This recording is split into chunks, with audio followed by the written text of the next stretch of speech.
Tehran کے امام Khomeini ہوائی اڈے پر تمام پروازیں معطل کر دی گئی ہیں۔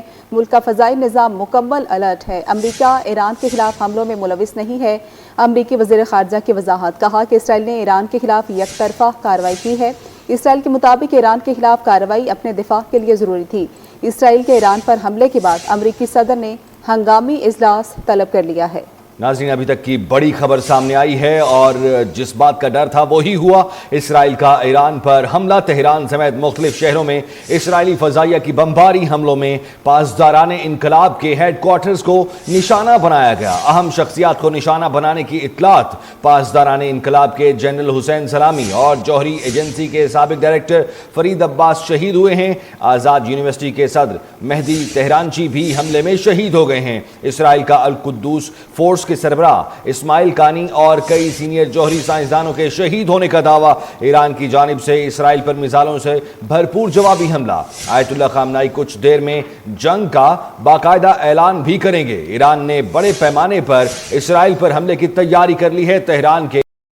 ایران پر حملہ، تہران سمیت مختلف شہروں میں اسرائیلی فضائیہ کی بمباری حملوں میں پاسداران انقلاب کے ہیڈ کوارٹرز کو نشانہ بنایا گیا۔ اہم شخصیات کو نشانہ بنانے کی اطلاعات سامنے آ رہی ہیں۔ آپ کو بتاتے چلیں کہ تہران سمیت مختلف شہروں میں اسرائیلی فضائیہ کی بمباری حملوں میں پاسداران انقلاب کے ہیڈ کوارٹرز کو نشانہ بنایا گیا ہے۔ اہم شخصیات کو نشانہ بنانے کی اطلاعات ہیں۔ پاسداران انقلاب کے جنرل حسین سلامی اور جوہری ایجنسی کے سابق ڈائریکٹر فرید عباس شہید ہو گئے ہیں۔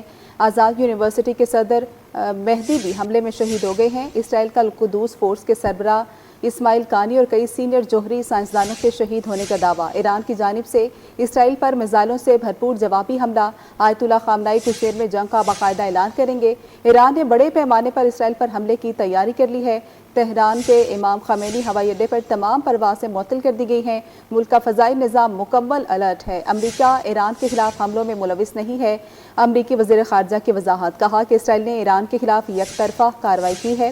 اسرائیل کے مطابق ایران کے خلاف کارروائی اپنے دفاع کے لیے ضروری تھی۔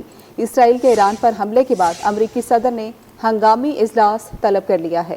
ناظرین، ابھی تک کی بڑی خبر سامنے آئی ہے اور جس بات کا ڈر تھا وہی ہوا۔ اسرائیل کا ایران پر حملہ، تہران سمیت مختلف شہروں میں اسرائیلی فضائیہ کی بمباری حملوں میں پاسداران انقلاب کے ہیڈ کوارٹرز کو نشانہ بنایا گیا۔ اہم شخصیات کو نشانہ بنانے کی اطلاعات۔ پاسداران انقلاب کے جنرل حسین سلامی اور جوہری ایجنسی کے سابق ڈائریکٹر فرید عباس شہید ہوئے ہیں۔